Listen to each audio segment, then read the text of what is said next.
Petition E509 of 2024 by my learned friend, Mr. Ndegwa Njiru. We had no chance to reply to this application because we came into this matter today, but we observe a few points from it. And if I would invite your lordships to go to page 4. That is the page where the advocates for the petitioner sign the certificate of urgency. You will note that there is a signature there by Ndegwa and Ndegwa, who say they are advocates for the petitioner. I will also invite you, your lordships, to go to the affidavit. The affidavit supporting that application by one Obuli Namenya. And in the affidavit of Obuli Namenya, you will note that the signature of the deponent is the same signature of the advocate who filed this application. Your lordships, this is a serious allegation. I invite you to look at the further affidavit filed on the 24th of October, the same Obuli Namenya. You will note that the signature of the said Obuli Namenya is now different from the affidavit, from the signature in his supporting affidavit. So that we now have 3 different signatures, one of the advocate, one of the supporting affidavit, and one of the further affidavit. Your lordships, all these signatures are different. But the drama does not stop there. I invite you again to go to the supporting affidavit of Obuli Namenya, sworn on the 22nd of October 2024. That affidavit is commissioned by an advocate called John Muoka Advocate. Your lordships, I had occasion this afternoon to go into the LSK search engine, and I was surprised to learn that the said Commission of Oaths is an inactive advocate. He has not practiced law since 2018.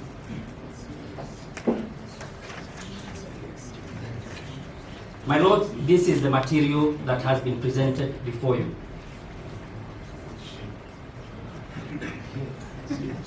My client will not apply to strike out this affidavit for whatever it is, but as you retire to consider the application before you, I urge you to very well bear in mind that you may be dealing with the same petitioner who is the same advocate, my lord.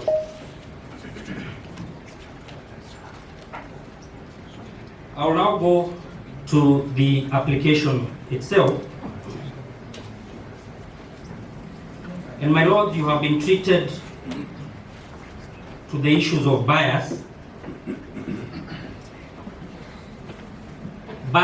which have been supported by the first petitioner.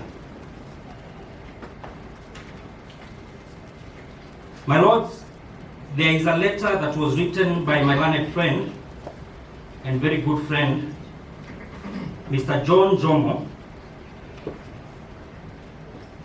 That letter was addressed to the Deputy Registrar of this court on the 20th of October 2024.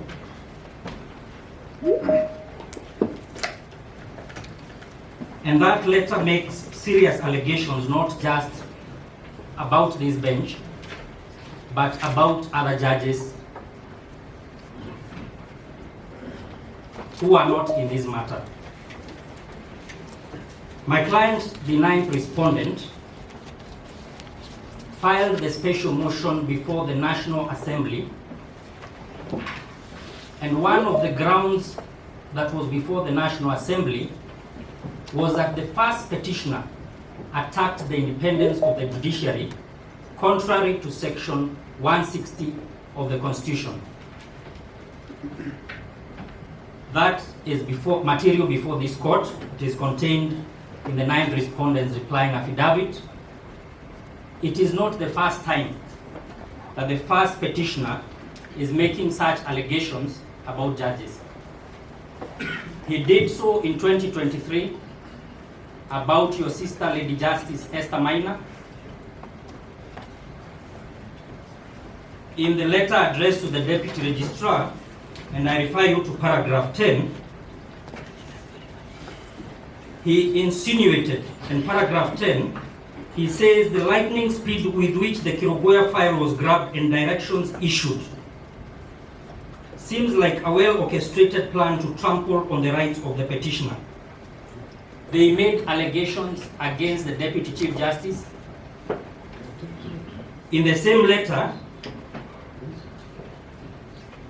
they have asked an investigation be done in which they insinuate the conduct of the Deputy Chief Justice, the Chief Justice, so that, my Lord, they have made allegations about 6 judges. Your Lordship, I'm constrained to interject.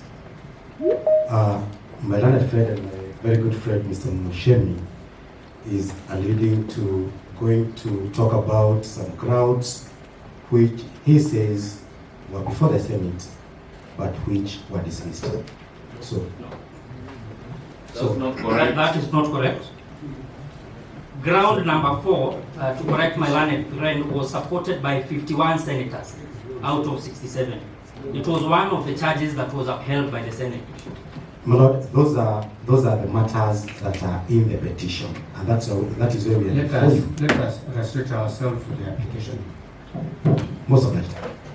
Yes, my Lord, the nexus of this application, the nexus of my response, is that the first petitioner has impugned the conduct of 6 judges. This has never happened before in this country, that one person is unhappy about 6 judges at the same time.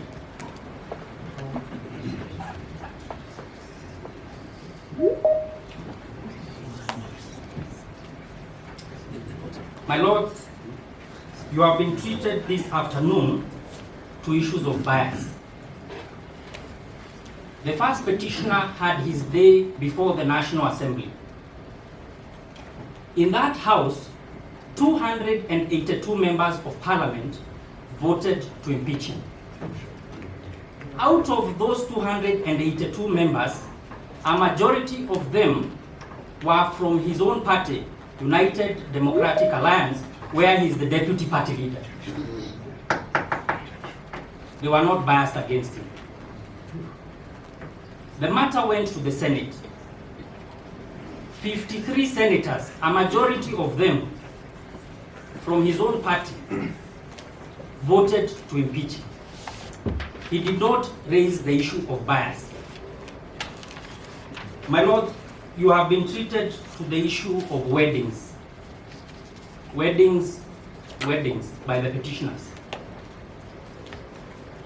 I ask this court to take judicial notice that in the National Assembly, and my learned friend Kibe Mungai spoke about our tradition, we come from the same community. The first petitioner last year attended the wedding of a member of parliament, Eric Wamumbi, member of parliament for Madeira, where the first petitioner comes from. That member of parliament subsequently impeached him. If the basis of closeness is the basis of impeachment, how would somebody who have attended his wedding impeach you?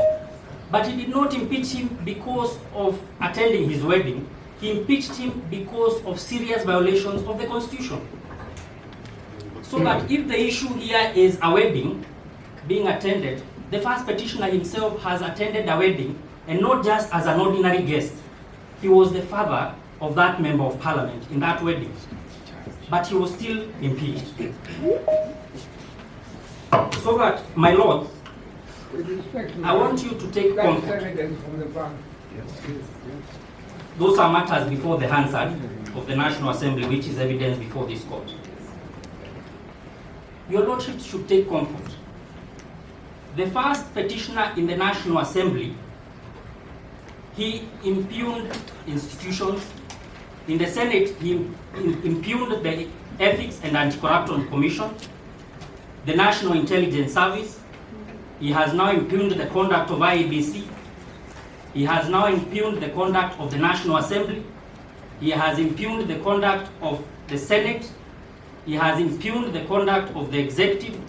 So which institution does he have faith in this country? It appears that there is none. My lords, eminent judges, it is a matter of judicial notice that your esteemed colleagues, although the petitioners argue that you are unfit to hear this matter, have elected one of you, presiding judge, to be a principal judge. Your own peers, through a peer review. All judges in the country have elected one of you to be principal judge. Your peers equally have elected one of you to the Judicial Service Commission. My lords, our application is limited to your lordships and her leadership, not the other judges. And there are many outstanding judges in this country with courage, with everything. The petitioner has not cast aspersions on judges generally. We've stated our grounds for the application for recusal of this particular bench. Your Lordship, the character of judges in this session has been impugned by several counsel appearing for their clients, and it is important that we rebut the issue of their character. Proceed, please. Thank you. Your Lordship, my client, the ninth respondent, has also filed a public participation report before this court. 200,000 Kenyans exercise their right of public participation in the National Assembly. What have these got to do with the recusal? That's everything we argue. If my learned senior would be patient, I'll show him the nexus. Yes, if you are relevant, admissible submission in reply to the issue we argue. Exactly. You want to let him stick to the application, which is recusal, not the... My Lord, I thank my colleagues. The basis of the public participation, and my Lords, when you retire, you will look at this. 200,000 Kenyans conducted or went through public participation. 65% of them say that the first petitioner should be impeached. That report is in my client's affidavit. And the reason I am saying this, my Lord, is that the nexus of this is that the first petitioner has no confidence in all institutions. He has no confidence in 6 judges. He has no confidence in all Kenyans who went through public participation. Objection. He has no confidence in anything. Objection, Your Ladyship, Your Lordship. What is being canvassed by my learned senior will be discussed at the merits, including the character and the conduct of public participation. Is it fair for him to go on ad nauseam despite various objections? We strongly object to that line. I think, my Lord, it is relevant if a litigant has cast aspersions against the court. Some of them he even wanted to withdraw. It is only fair, and it is actually relevant, that the court be shown this is a person who picks the candidates not just against the court, but against every known agency and institution of the state. Malota, I was just trying to just be quiet because of this intervention. Finish. My Lords, I was finishing. Take time and finish, and please sit down. And I have been very kind to my learned colleagues. I did not even apply that their pleadings be struck out, even when they were fatally defective.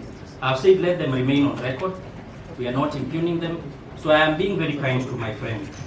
Finally, Your Lordships, if you recuse yourself, you will do a great injustice to the oath of office that you took, the administration of justice, to allow the petitioners to bully you, to forum shop.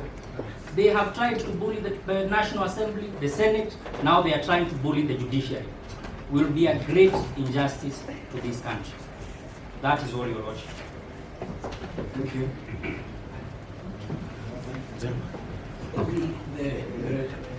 The respondents rest.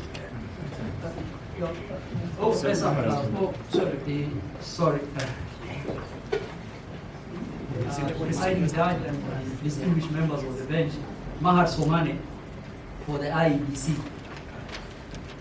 I think everyone is in the arena, the independent body, no one wants it to talk. I think we have something to say about these proceedings. Your Ladyship, the IEBC's position is the Independent Electoral and Boundaries Commission, the 16th respondent, in this second cohort.